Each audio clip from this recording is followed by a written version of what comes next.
Assalamualaikum. Untuk memulai pelajaran, silakan KM dipimpin doa terlebih dahulu.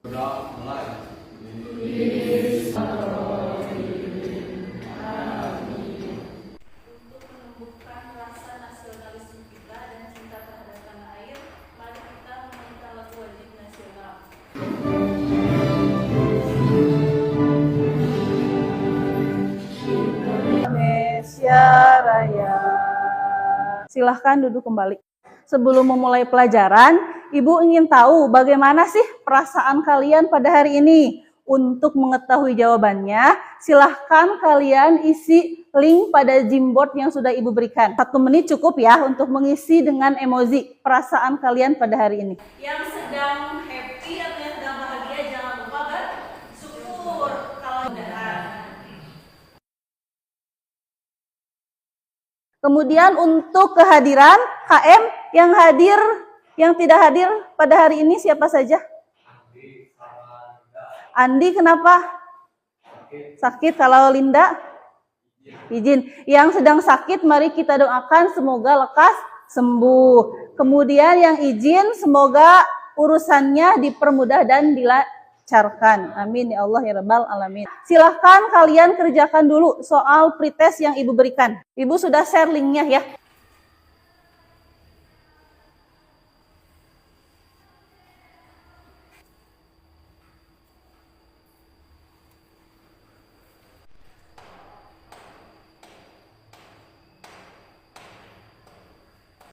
Ibu mengingatkan, pertemuan sebelumnya kita belajar tentang virus, ciri-cirinya serta bentuknya. Ada yang masih ingat apa saja sih ciri-ciri virus dan cara replikasi virus serta bentuknya? Oh iya Windy, apa Win? Virus bentuknya kecil, mikroskopis. Virus bukan sel tapi berupa virion. Virus mereplikasi dengan neurolitik dan lisogenik ya. Itu pada pertemuan sebelumnya kita membahas tentang ciri-ciri virus dan cara virus bereplikasi atau memperbanyak dirinya. Pernahkah kalian bersin dan batuk? Pernah. Kemudian ketika kalian bersin dan batuk, apa yang kalian lakukan? Ya, mencuci. Menutup mulut seperti itu. Terus selain menutup mulut apa lagi? Nah, sesuai dengan tujuan pada pembelajaran hari ini, setelah kalian melakukan pembelajaran ya dengan menggunakan model problem based learning, peserta didik mampu menganalisis peranan virus yang menguntungkan dan merugikan. Jadi kalian mampu menganalisis mana virus yang menguntungkan dan virus yang merugikan. Kegiatan atau langkah pembelajaran hari ini kita menggunakan model pembelajaran PBL. Tadi PBL problem based learning yang langkah-langkahnya nanti kalian diorientasikan pada suatu masalah. Nanti Ibu akan menampilkan sebuah video ya. Kemudian kalian mengorganisasikan peserta didik, dikelompokkan. Kemudian kalian berdiskusi dengan teman kelompoknya. Kemudian menyajikan hasil presentasi. Dan yang terakhir kita akan melakukan analisis dan evaluasi. Nanti kalian berkelompok ya untuk melakukan diskusi tanya jawab. Silahkan kalian amati apa sih isi video tersebut.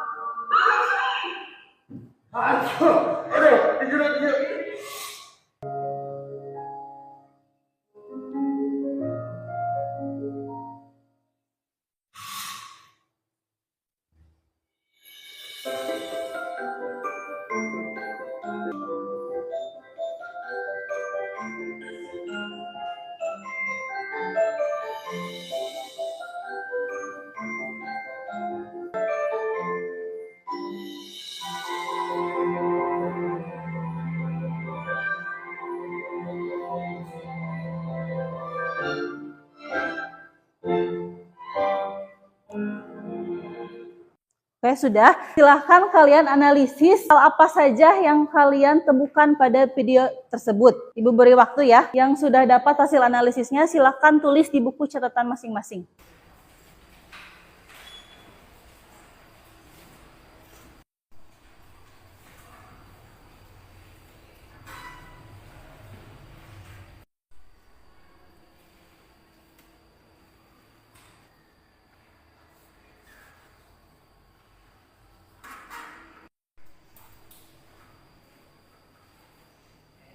Sudah selesai menganalisisnya? Sudah. Kalau sudah, sekarang kalian bisa duduk per kelompok. Ini kelompoknya ya. Silahkan semuanya duduk per kelompok. Sudah semuanya duduk dengan kelompok masing-masing? Sudah. Sekarang hasil analisis masing-masing dari kalian silahkan diskusikan dengan kelompoknya. Pilih salah satu masalah yang akan kalian selesaikan atau yang dianggap paling urgent untuk kalian cari solusinya. Silahkan pilih dan diskusikan dengan kelompoknya. Mana masalah yang akan kalian segera selesaikan atau dicari alternatif solusinya. Silahkan diskusikan terlebih dahulu. Ini kelompok berapa? Masalah yang akan diselesaikannya apa, Win? HIV dan AIDS. Oh, tentang HIV dan AIDS. Silahkan ya, ini LKPD-nya. Ini kelompok 4. Sepakat masalah yang akan diselesaikannya apa? Tentang influenza. Ya, silahkan. Ini kelompok 2. Masalah yang akan diselesaikannya? Tentang cacar air. Boleh. Silahkan diisi LKPD-nya ya. Kemudian ini kelompok 3. Apa masalah yang akan diselesaikannya? DBD. Oke, silahkan. Ini kelompok 5. Masalah apa yang akan diselesaikannya? Oh, tentang polio. Ya, silakan. Ini diisi LKPD-nya. Untuk mengisi LKPD tersebut, silahkan kalian boleh mencari referensi ya dari jurnal atau dari web, silahkan. Atau dari e-book juga silahkan ya. Dari jurnal atau dari web, silahkan. Atau dari e-book juga silahkan ya.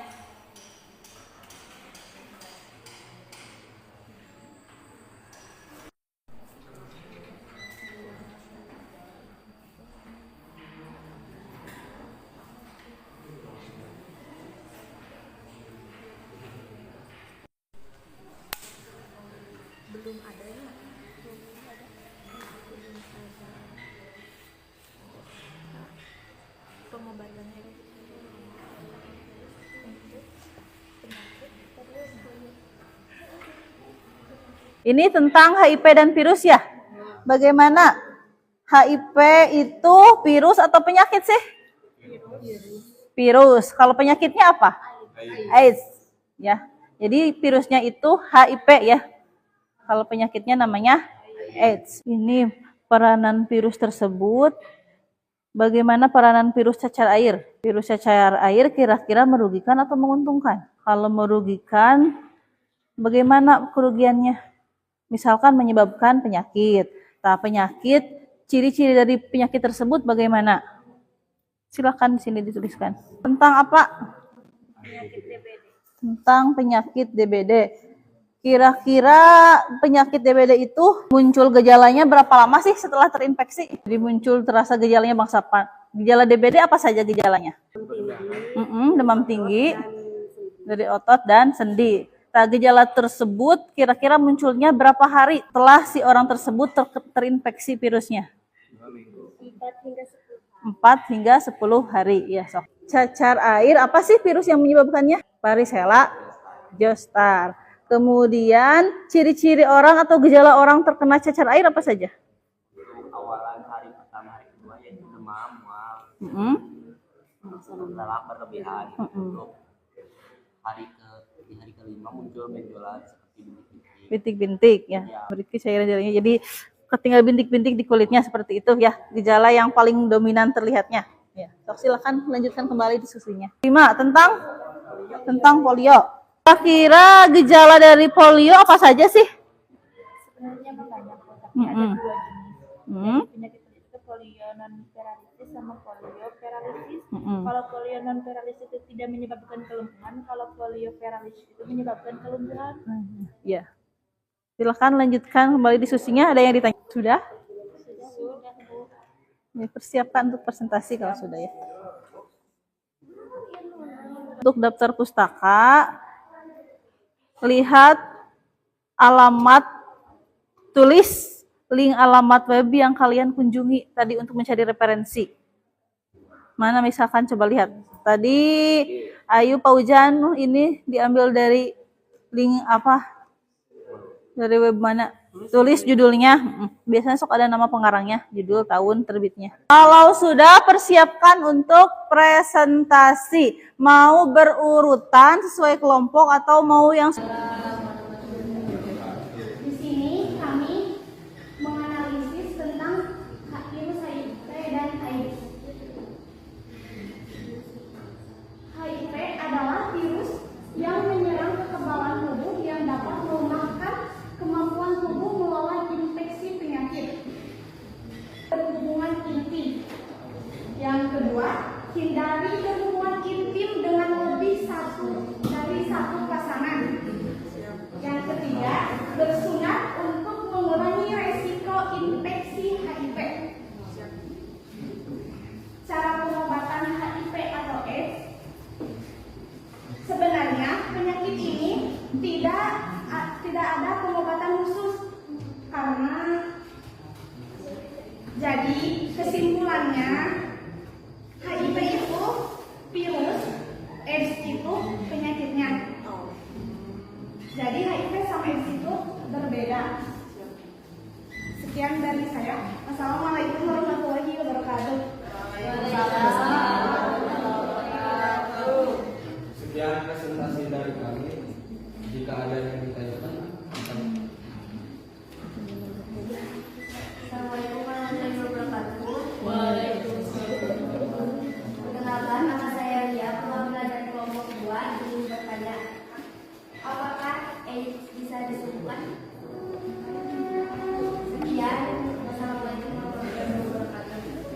Saya akan menjawab dari pertanyaan kelompok 2. Apakah HIV bisa disembuhkan? HIV bisa disebut dengan penyakit seumur hidup. Sekalinya seseorang terinfeksi HIV, maka virus ini akan menetap di dalam tubuh selama hidupnya. Sampai sekarang belum ada pengobatan yang bisa benar-benar mengatasi HIV.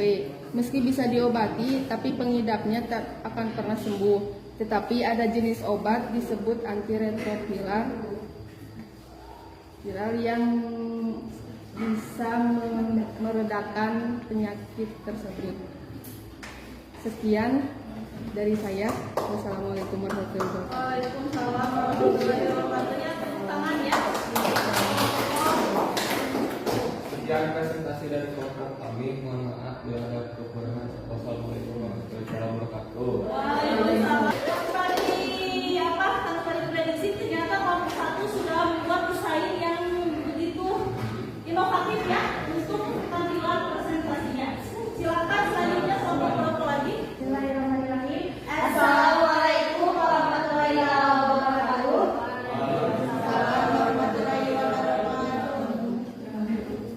Kami dari kelompok 5, kami akan mempresentasikan hasil kerja kelompok kami tentang penyakit polio atau virus polio. Izin memperkenalkan diri, nama saya Siti Jayanti, saya Dinova Yulianti, saya Rosa Amelia. Untuk materi akan dijelaskan oleh teman saya yaitu Denova Yulianti.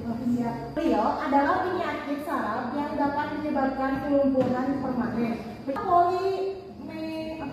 Poliomyelitis disebabkan oleh virus polio. Virus ini masuk melalui rongga mulut atau hidung, kemudian menyebar di dalam tubuh. Satu, polio non paralisis adalah jenis polio yang tidak menyebabkan paralisis adalah jenis polio yang berbahaya karena dapat menyebabkan kelumpuhan saraf, tulang belakang dan otak, mempercepat proses penyembuhan dan mencegah komplikasi. Sekian presentasi dari kami. Jika ada yang ingin ditanyakan, silakan. Assalamualaikum warahmatullahi wabarakatuh. Waalaikumsalam. Perkenalkan, nama saya Raffi Maulana, perwakilan kelompok 1. Siapa saja orang yang rentan terkena penyakit polio? Ada lagi? Jika tidak ada, izin menjawab.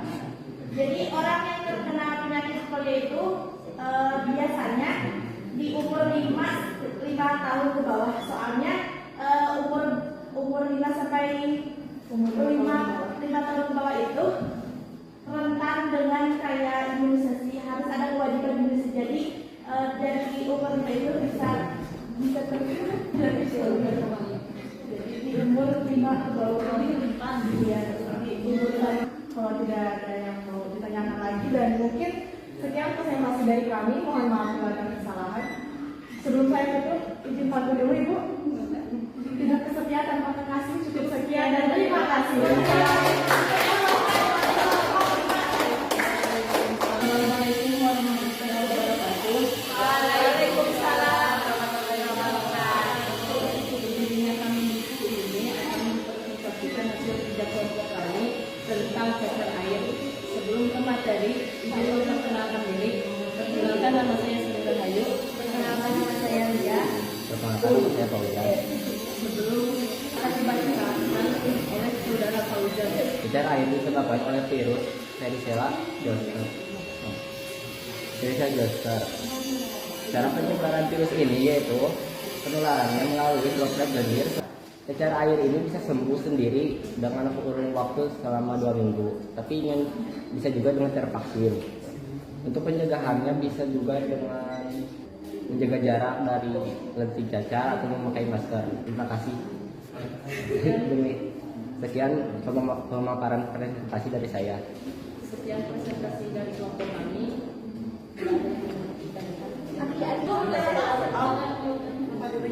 Izin memperkenalkan diri, nama saya Dena Yurianti dari kelompok 5. Saya ingin bertanya, apakah penyakit cacar air ini bisa menular ke orang lain dan bagaimana cara penularannya? Mau ditampung dulu atau Kamu dijawab? Stop. Berdiri.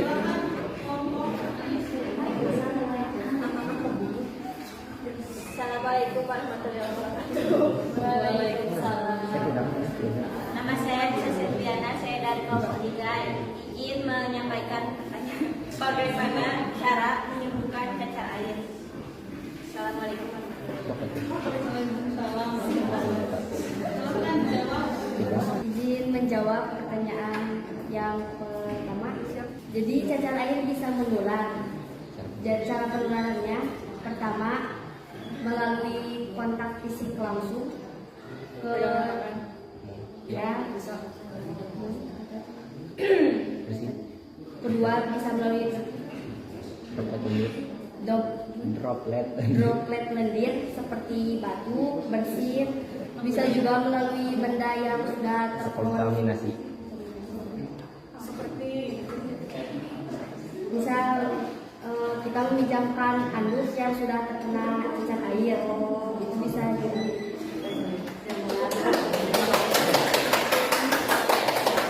Selanjutnya. Satu lagi pertanyaan dari Anissa ya. Izin menjawab pertanyaan dari Anissa, yaitu apa bisa cara menyembuhkannya. Cara menyembuhkan cacar air ini sebenarnya sangat mudah. Sebenarnya tidak perlu disembuhkan, soalnya bakal sembuh sendiri dalam kurun waktu 2 minggu. Tapi bisa juga dengan cara divaksin.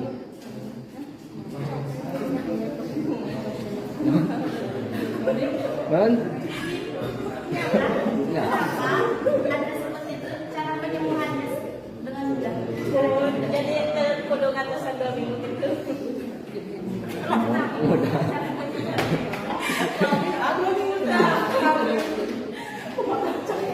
Pertama bisa mengobati melalui ke dokter. Kedua bisa menggunakan lotion calamine. Bisa mandi baking soda. Bisa mencepatkan agar cepat kering. Berarti penyakit cacar air tidak berbahaya. Tidak terlalu.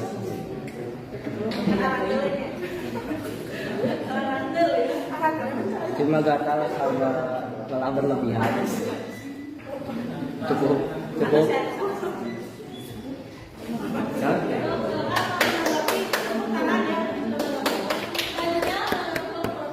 Yuk, bener ya?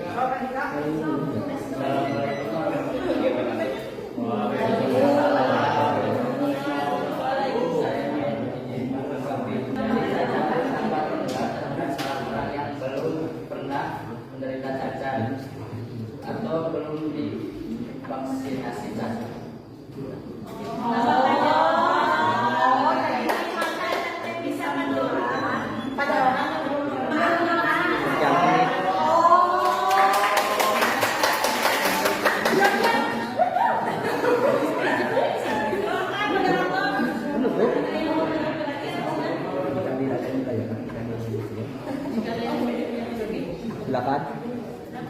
Juga terima kasih atas Ternyata lebih banyak menyita perhatian ya. Baik Caca Ari. kembali dari kalian dia.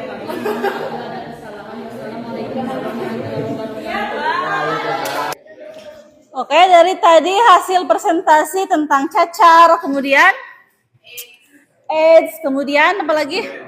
Influenza, DBD, dan polio ya. Tadi yang cukup menyita perhatian itu tentang cacar air ya. Tapi sebelum ke cacar, tadi dari kelompok 1 tentang AIDS ya.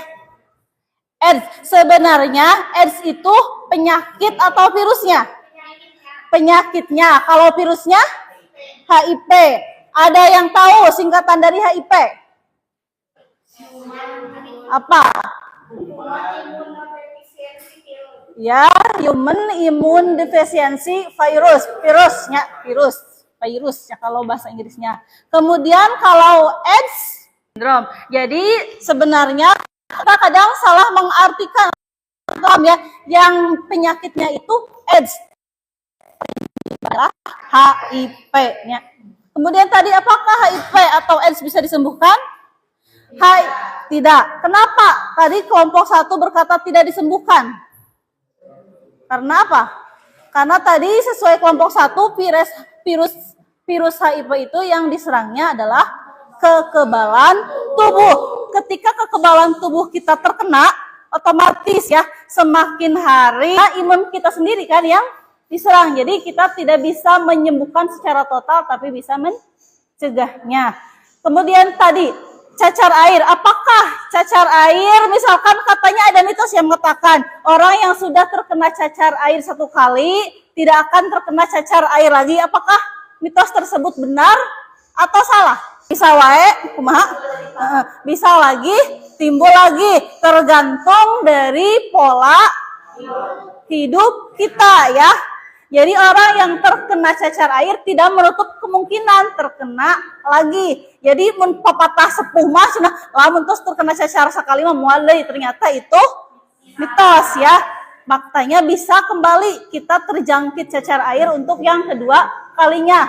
Selama pola hidup kita misalkan lamun masih jorok atau masih tidak menjaga kebersihan, bisa saja virus-virus yang lain terkena pada tubuh kita ya. Kemudian untuk peranan virus yang merugikan selain yang telah tadi kalian presentasikan ada yang lainnya ya. Tadi influenza, cacar, campak, kemudian polio, kemudian ada papiloma seperti kutil ya. Kutil, human papilloma virus penyebabnya, kemudian ada gondong. Ini seperti ini. Ini cacar air ya, varicella zoster. Kemudian ada ini polio ya, yang diserangnya sumsum tulang belakang. Kemudian ada penyakit gondong atau penyakit pembengkakan kelenjar ludah ya. Itu diantara virus-virus yang merugikan. Dari tadi kita membicarakan peranan virus yang merugikan saja, padahal banyak peranan virus yang menguntungkan. Salah satunya adalah vaksin. Ada yang tahu pengertian dari vaksin? Apa sih vaksin teh? Maksudnya virus yang dilemahkan ya, virus yang dilemahkan. Peranan virus yang menguntungkan kan ke dalam tubuh kita ya, sehingga menghasilkan atau membentuk antibodi yang baru. Jadi ketika ada lagi serangan virus yang sama, tubuh kita sudah merekamnya dan sudah bisa mengatasi gejala-gejala yang ditimbulkan oleh virus tersebut. Itu salah satu tujuan dari vaksin. Kemudian adanya terapi gen ya, keuntungan virus yang lain adanya terapi gen untuk pengobatan dan pencegahan penyakit, dan adanya antitoksin. Antitoksin itu untuk menetralisir racun yang ada dalam tubuh kita. Dan ada juga insulin ya. Insulin itu untuk apa? Biasanya insulin digunakan pada orang yang terkena diabetes ya, atau yang terkena gula darah tinggi ya. Nah, salah satu keuntungan dari virus ini adanya bisa membuat hormon insulin, artinya menggabungkan DNA untuk nanti si sel-sel yang ada dalam tubuh kita bisa menyerap glukosa secara maksimal. Itu keuntungannya ya.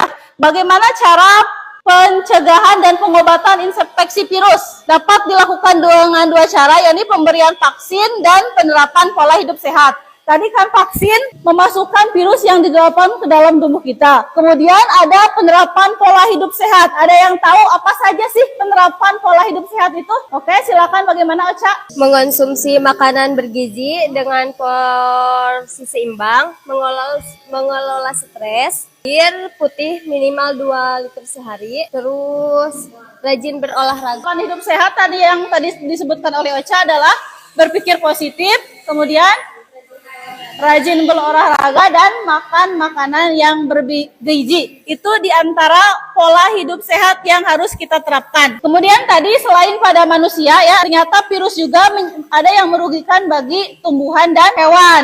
Kalau pada hewan tadi contohnya seperti ada yang digambar, ada yang digigit anjing, tangannya kalian lihat? Ya, itu contoh virus yang merugikan pada hewan, apa namanya? Rabies. Dan ada juga yang merugikan pada tumbuhan ya, seperti daun kekuning-kuningan itu oleh virus mosaik tembakau ya. Setelah materi virus dan peranannya, mari kita membuat kesimpulan. Siapa yang mau menyimpulkan dari pertemuan hari ini? Setelah pembelajaran ini, saya dapat menganalisa gejala-gejala penyakit yang disebabkan oleh virus beserta virus yang menyebabkannya, seperti penyakit AIDS, virusnya HIV. Yang selanjutnya cacar air, virusnya varicella zoster. Penyakit DBD, virusnya dengue virus. Dan influenza, virusnya orthomisovirus. Ya, tepuk tangan untuk Windy ya yang telah menyebutkan. Selanjutnya kita akan melakukan refleksi ya pada pembelajaran hari ini. Bagaimana? Apakah pembelajaran hari ini cukup menyenangkan atau sangat menyenangkan? Bagaimana? Sangat menyenangkan. Kemudian, apakah ada kesulitan selama pembelajaran hari ini? Tidak, alhamdulillah ya. Ya, terima kasih ya. Semoga materi yang Ibu sampaikan pada kali ini kalian bisa mengambil manfaat yang sebesar-besarnya. Kemudian sekarang kita akan melakukan post test. Silakan buka kembali.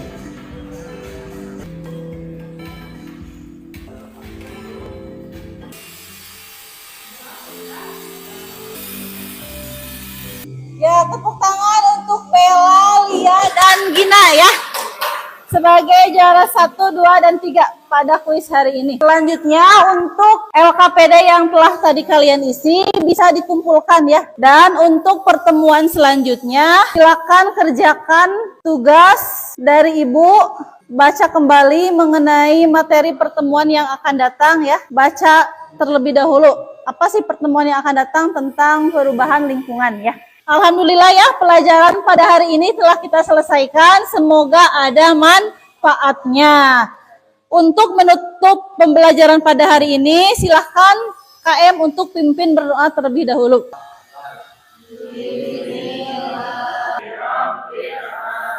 Terima kasih semuanya. Assalamualaikum warahmatullahi wabarakatuh.